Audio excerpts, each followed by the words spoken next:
But it seems that we're none too keen on Europe. A recent poll suggested that more than half of us want to leave the EU altogether, and so it's within that context that parties like UKIP are hoping to gain ground. Of course, last time round UKIP did very well in 2004. They came third ahead of the Liberal Democrats in terms of the populist vote, and they gained an MEP place here in the West Midlands. And so other parties have seen UKIP's success. They've also seen this anti-European feeling in the country, and I think that probably goes some way towards explaining why you'll see so many Eurosceptic parties on your ballot papers come June the 4th. With 27 countries and almost as many languages, there are a fair few ways to say no if you're a citizen of the European Union. But is it all Euro pop or Euro trash? Those who love the EU as it stands had better look away now. If, however, you're after a party that'll say no to the way it's run, no to the Constitution, or if you just want to say no, no, no to the existence of the European Union itself, then you really are spoilt for choice this year. First up, the most established and successful of the bunch, the UK Independence Party. Here's one of their West Midlands candidates setting off from Birmingham on a fact-finding mission to the European Parliament.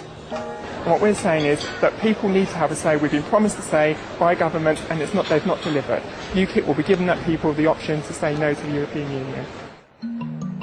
UKIP's certainly a notable presence where she's going. Last time round they won more votes than the Liberal Democrats and secured more than 17% of the vote in the Midlands.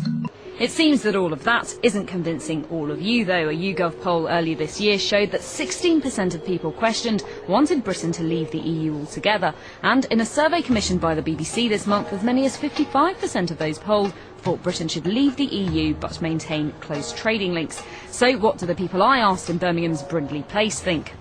Well, I have a few people here with me who will be competing for those votes. You join me in Centenary Square here in Birmingham city centre, and I'm joined by Mike Nattrass, who's the UKIP MEP for the West Midlands, and also Dave Nellis, who's Coventry councillor and also leading that party that we saw there, No to EU, Yes to Democracy. Thank you, gentlemen, for joining me. Now, Mike Nattrass, I'll start with you. It seems that you've got competition this time round. You used to be the sole voice, really, didn't you? Our support comes from all three major political parties, and at the European elections they lend us their votes to get us out of the EU.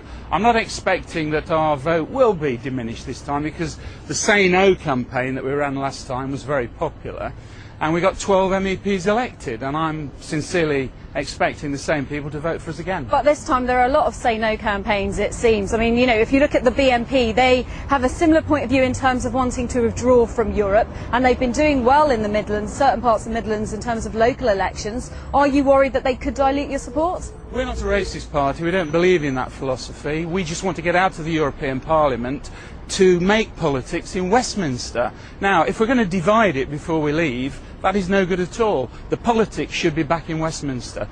EU makes 75% of our law now. That shouldn't happen. It should all be made in Westminster. But in terms of trade, more than half of the trade that Britain does is with the European Union. That's quite an important point.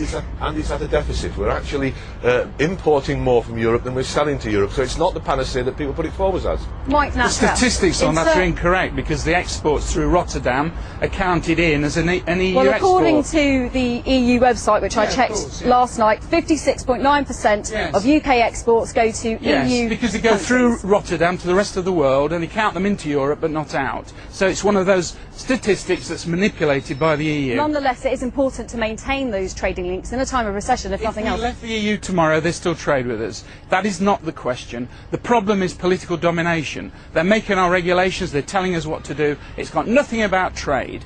We voted to be in there on a trade basis. What we've got is political domination. We could leave tomorrow and do the same trade, no problem at all.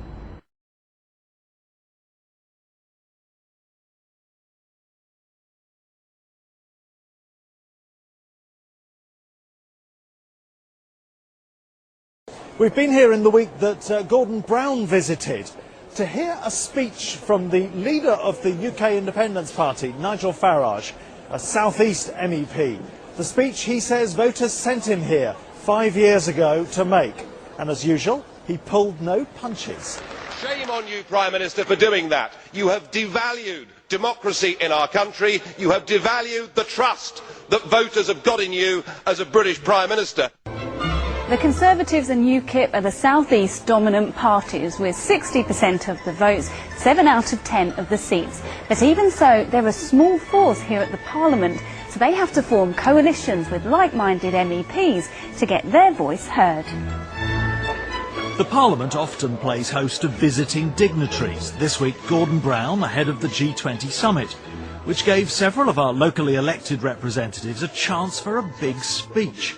Conservative Dan Hannan got himself thrown out of the party that's the traditional home for British Tories, the European People's Party, the EPP, but as an independent managed to land some hard punches on the Prime Minister. Like everyone else, I've long accepted that you're pathologically incapable of accepting responsibility for these things. It's that you're carrying on willfully, worsening our situation, wantonly spending what little we have left. Nigel Farage, 3 Minuten. Some saw it as rather un-British, having a go at your own PM on foreign soil, but he was joined by Union Jack-waving chief Eurosceptic UKIP's Nigel Farage. Your government has apologised for the Amritsar massacre. You've apologised for slavery. You've apologised for virtually everything. Will you please apologise for what you did as British Chancellor, and then perhaps we might just listen to you. Thank you.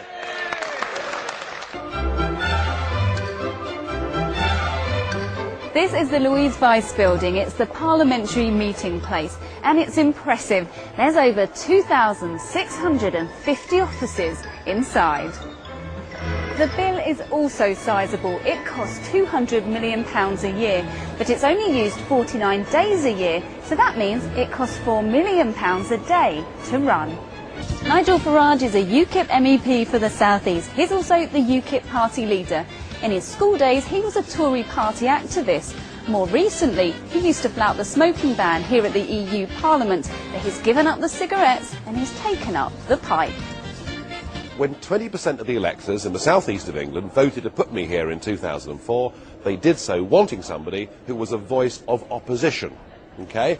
And I was able yesterday with the British Prime Minister to stand up and say, shame on you, what you have done is disgusting, you were voted promising to give us a referendum on the constitutional treaty, and you turned your back on us, you've lied to us, and you've devalued democracy in Britain. And I think that most people who ticked the box for me last time round would have been very pleased that I did that. So you came here as the anti-politician.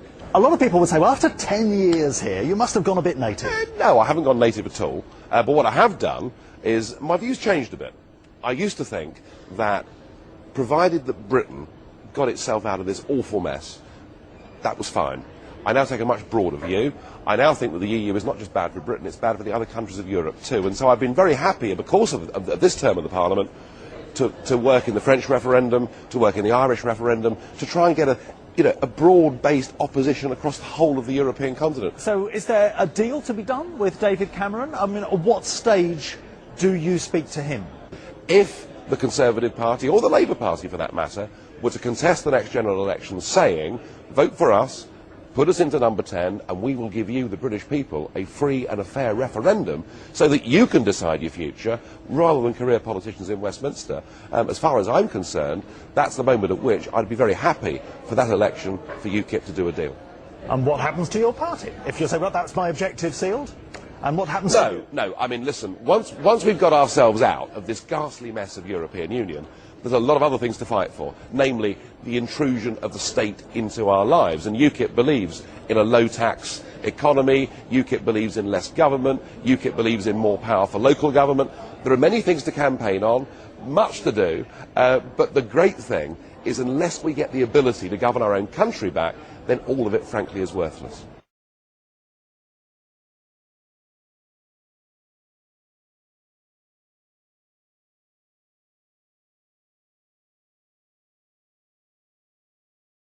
To find out more about who we are and what we stand for, go to the UK Independence Party website at www.ukip.org.